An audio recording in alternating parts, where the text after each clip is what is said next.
Now it's time for some New York Mets baseball talk.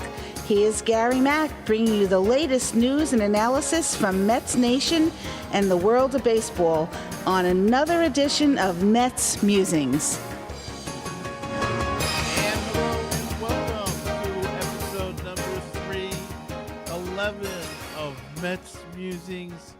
Hope everybody had a great holiday. We were back once in 2018. Now we're back again. Hopefully we're going to pick up weekly soon, but still not a lot happening around the world of baseball. The Mets have been like the most active team lately. That's hard to believe because they've really done very little, but they have been they have made some signings. The last time we were together, we talked about Jay Bruce. We've got a couple of more signings to talk about tonight, so we'll get to that. But let's kick it off by talking about Jeff Wilpon and Sandy Alderson, and they spoke to the team's beat writers during a luncheon and said some things that, they say they feel the pain, Jeff Wilpon, of the fans. He gets where they're coming from, and the payroll could be in flux. It could be $10 million less than it was last year. It could be even less than that. There's no concrete line to go up, he said. I never heard of running a business that way, but, who knows? But he says that he knows and understands what the fans' perception is. I understand the fan base's frustration, Wilpon added. We have the same frustration, not only myself, but the rest of the baseball department and the rest of the staff here at the Mets. We certainly want to win. Wilpon also weighed in on next year's free agent class that expected to include Bryce Harper, Manny Machado, Josh Donaldson, and perhaps Clayton Kershaw, and said the players the Mets pursue will be determined in part by the overall team structure that the baseball department determines. I guess the whole brunt of this is that they don't know what they're going to do with the money that they had, the extra money. They're not necessarily going to reinvest it in players. And that he feels the pain of the fans. I don't think he does. I don't think they totally understand the frustration of the fans. I think he said all the right things, but to them it's a business. Look, if they can break even, they're happy. And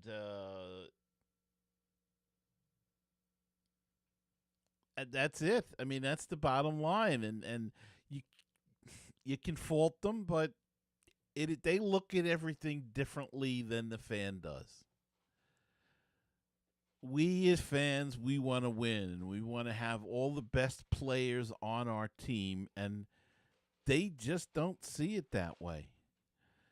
They just want to put fannies in the seats, and they probably know if they put out a halfway decent product, they can put those fannies in the seats.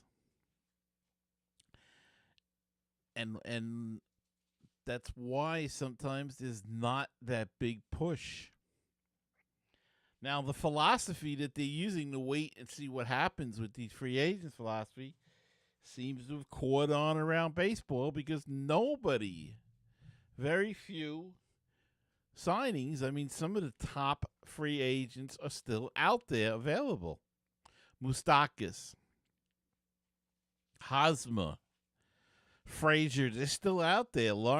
Kane just signed. Lorenzo Kane just signed with the Milwaukee Brewers. He's really the second of the big top 10 free agents available this year to sign. The other being Jay Bruce, who the Mets signed. And, of course, we don't look at it as a sexy pick because he was here last year with us. So it's just like we're getting somebody back. But he was rated as one of the top 10 free agents available this offseason, and the Mets landed him back. So I don't know if it's a resetting. Owners are resetting, trying to reset the marketplace to get the prices down because they're getting out of control, they're getting crazy, or what it actually is. But there's just not, they just don't want to pay guys for 7, 8 years, and in the last 3, 4 years of a contract that long, they're not getting the production that they're paying for. And typically, that's the higher end of the contract. So you want to pay a guy that maybe earned the money in the first half of the contract, but the second half is like nothing. He's playing.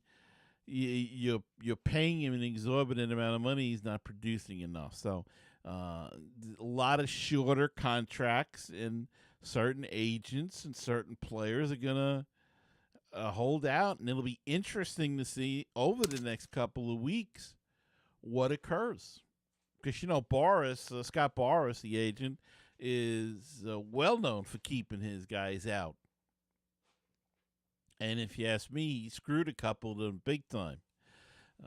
Stephen Drew, I thought, got a really bad deal because he could have took a qualifying offer and didn't, and nobody signed him.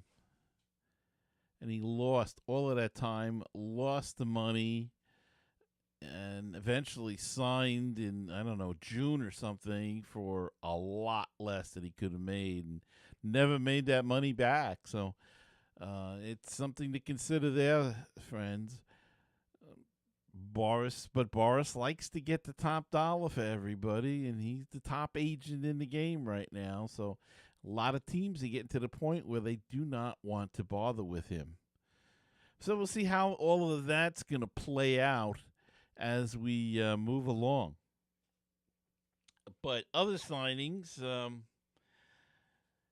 Jose Reyes is back. He signed a 1-year deal for $2 million and a little over $500,000 in incentives if he hits certain goals. And Josh Smoka was designated for assignment, just so you know that. And let's see, Adrian Gonzalez was signed by the New York Mets. And he said on a conference call last week that the team told him he is to be the starting first baseman this season. There is somewhat of a defined role as far as starting amount of games, adding that he'll serve as a mentor of sorts for Dominic Smith during spring training. Gonzalez said Smith has a beautiful swing that can generate a lot of power. He said all the right things. He said his back is doing very well. He is stretching more, doing water aerobics, and his conditioning instead of heavy weights, and that his back is doing well. And that's interesting because, of course, everybody was doing weights, and now they're not. So maybe we're finding a new trend in fitness for baseball players. Since our last show, Jay Bruce was signed officially and reintroduced to the New York media. And he said all the right things. He seems very happy to be back. His wife seems happy that they are back in New York, and he's going to play some first base, maybe, and he's going to play right field. And I'm a little confused with the whole Adrian Gonzalez deal, because if the idea was to get Bruce to play first base a little bit, if Smith is struggling, now bringing in Adrian Gonzalez, they take that out of the equation, and to me, it looks like Smith is going to AAA. I mean, I can't see how they can keep him here and Gonzalez and have Gonzalez sitting on the bench if he's hot. Just doesn't make any sense. So to me, it's pretty clear that Dom Smith is probably heading back to AAA. Now, the question is, if he has an excellent spring and Gonzalez struggles, do you cut Gonzalez and keep Smith and let him play? And then what happens if he struggles? Then now you've gotten rid of the guy that you signed to bring in to replace him. So it's kind of a messy situation here. What happens if they both have great spring trainings? Then you got to go with the veteran, I guess. But can you afford to have Dominic Smith on the roster when he can only play one position and he hits from the same side of the plate as the guy, the starter? It's a little head scratching why they did that, but they do have a plan, I guess. At least they keep telling us they have a plan, and not too quick to reveal it to us. But at least they have a plan.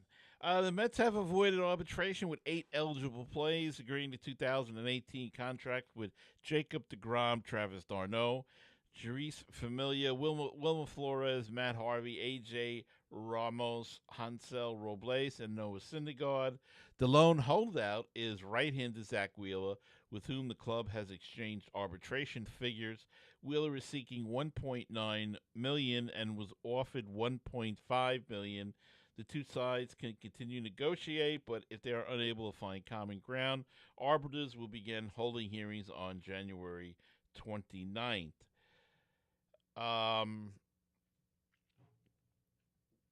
Zach, take the 1.5 and be happy. After the 2 years that you've been off and the performance last year, and I know you struggled a little bit, you had some issues again last year, take the 1.5.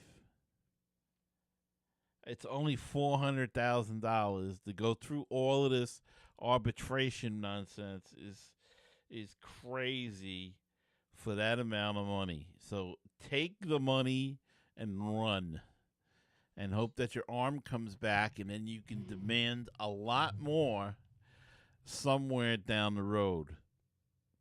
Because it's crazy to fight this for that least amount of money. All right, let's take a break right here and come back in just a few after these messages. Looking for great Cardinals talk? Then check out Conversations with C70. My name's Daniel Shoftaw, and I talk with some of the great bloggers on the internet today about their teams, but it always goes back to the Cardinals. Find the latest episode on my website, www.cardinal70.com, or at baseballpodcast.net. Did you know that Baseball PhD can be heard on baseballtalkradio.com? Our shows rotate with other top baseball podcasts. Now don't forget, that's baseballtalkradio.com. With us, we'll help you get a PhD in life through baseball. With baseballtalkradio.com, you'll hear the rest of the excellent universe of baseball podcasts. 516-619-6341. That is the comment voicemail hotline if you'd like to be a part of the show, and drop us a line, leave us a comment or a voicemail, question, anything at all.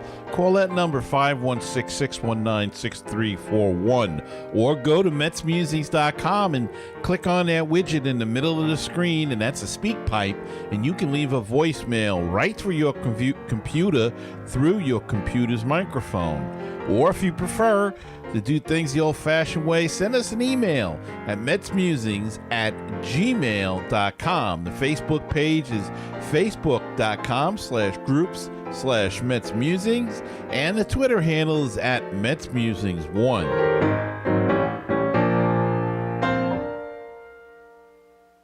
With all the Mets news, it is the news from around the world and around the corner.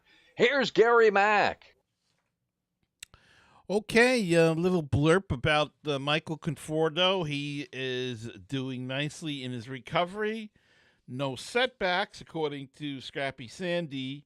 everything's going as planned, but his schedule is such that I don't expect him back until the 1st of May. That's not good. The season starts on March 29th. We need him back before that, but I understand. Let him get healthy. Let's not rush him back as much as we need him in the fold badly. We need the offense. We need the defense. We need everything. We need Conforto back. He's definitely a stud and an all-star, and we need him back in the lineup soon. So hopefully they can maybe he'll progress more and show a little bit more and be back before May 1st. The Mets have a new department, if you will. They shook up their medical staff, if you remember, over the offseason, and they have a director of performance and sports science. His name is Jim Cavallini. He spent the last 3 years working for the United States Army Special Operations Command, Fort Bragg, North Carolina. He was named to the newly created position this past Tuesday. Also, Brian Chiclo was promoted to head trainer, replacing Ray Ramirez, who was fired after the season.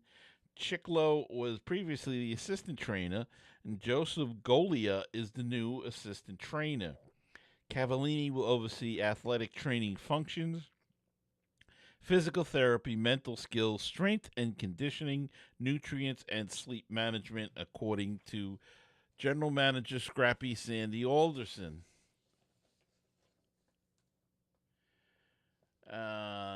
We knew that a lot of guys were hurt last year, and I just heard today, and I don't know how true it is, but they never had an off-season throwing program for the pitchers, which is something that's unbelievable to me as a layperson, that they wouldn't have a plan that these guys went home with. It just seemed crazy. It's crazy, I tell you. But apparently that's what was said today, I heard. And now they're going to have that with this new medical staff, with the pitching whisperer, Mickey Callaway as manager, and Dave Island as the new pitching coach. Maybe they're going to get a little bit more professional. Maybe they're going to get a little bit more reality-based and be able to take care of these guys better. You know, we know that Syndergaard has gotten away from the heavy weights and is getting more flexible, apparently. Same goes for Cespedes, supposedly, who was working on his elasticity and flexibility. He had a lot of leg issues the last few years. Of course, last year was the famous photo with him pumping, 800 pounds of weights or something with his legs. Ridiculous. It just tightens you up and makes it tough. So we'll see. A new philosophy in training, a new department of medical science, and maybe that'll keep Sandy and the manager from making all these pronouncements on medical training. That'll have somebody else to go to. More unified. He'll be like a liaison type of guy, and we'll see how it all works out. This is the future. This is how a lot of teams are doing it now. And the Mets are getting behind the curb, or getting on the wagon, I should say, with this. So we will see what this all brings about. Let's see. I thought I had a story here about... oh, yeah. Here we go. The Mets announced that they have 9 minor leaguers that have been invited to spring training, which officially begins February 12th. Peter Alonso, first baseman. P.J. Conlon, left-handed pitcher. Corey Taylor, right-handed pitcher. He's a relief guy. Conlon was used in relief But now last year went back to starting, so we'll be eager to see what they have planned for him down the road. David Thompson, third baseman. Tim Tebow is going to be in Major League Camp. He's going to sell tickets. Drew Smith, the guy they got in the Lucas Duda deal, who apparently they're high on, right-handed pitcher. Kevin Kismarski, an outfielder. Patrick Mazika, a catcher, and Adonis Usita, a right-handed pitcher. So those are the minor leaguers that are going to be in camp. And Mets first base prospect Peter Alonso, who will be in camp, is number 7 on MLB.com's list of the top 10 first base prospects in baseball. MLB.com's Jonathan Mayo said Alonso is the highest riser on the list and wrote the following: Alonso entered his first full season of Pro Ball nowhere near the top 10 first baseman list, even though he had hit very well during his summer debut following his second round selection by the Mets out of the University in Florida. That's when he played in Brooklyn, but then he showed that wasn't an aberration, hit his way to Double-A with a very solid hit and power tools showing up. Of course, he will likely begin the 2018 season in Double-A with Binghamton. Of course, his defense is a question, but he has been working on that this winter. Check out the interview I did with Peter Alonso a couple of episodes ago, and you can check that out at MetsMusings.com and take a listen. He seems like a nice young man and a hard worker, and could be just what the doctor ordered for the Metsies. Right-handed pitcher Jason Bradford, who the Mets designated for assignment, was claimed by the Seattle Mariners. Right-handed pitcher Kevin McGowan, who was designated for assignment to make room for Adrian Gonzalez, cleared waivers and has been outrighted to AAA Vegas. The Mets are in the midst of signing Ty Kelly to a minor league contract, according to MetsMusings' Jacob Resnick. Kelly, 29, spent 40 games with New York in 2016 and 2017 before he joined the Phillies organization last April. In 109 career MLB games, he has a 211 batting average with 3 home runs and 21 RBI. He has played in 907 career minor league games with a 280 batting average, 45 home runs, and 408 RBI since being drafted by the Baltimore Orioles in the 13th round in 2009. Kelly has played most of his minor league career at third base and second base, while also spending time at each outfield position. So not a bad little guy to have around on the team. He's one of those fillers that works out good for a team, and you need some guys like that sometimes. So Ty Kelly's in. He's probably more of a filler for Las Vegas than anything else at this point in his career, but at least he's going to have a chance to play baseball still in a professional organization, and probably at the AAA level, I would guess, and maybe get a shot to come to the big club if they need some help. And finally tonight, the Mets are ready to grant 50 Cent, another chance at throwing out the first pitch. In 2014, the Queens native was scheduled to throw out the first pitch. 50 Cent very loosely performed the act of throwing a pitch, and his pitching ability became laughingstock on social media because the internet is forever. On Monday, 50 Cent reflected on that moment with Newsday's Neil Best. He was able to joke about himself. Listen, no one warned me. No one said risk versus reward. I would have kept my expletive in the stands. This is never going away. And if you remember, it was really bad throw. It's on YouTube. I'm sure you can find it if you really want to look for it. And he just wants another chance, and the Mets seem willing. They tweeted out, "Hey, at 50 Cents, We heard you're ready to redeem yourself. Here is your invite to throw out a first pitch this season. Toss a strike this time.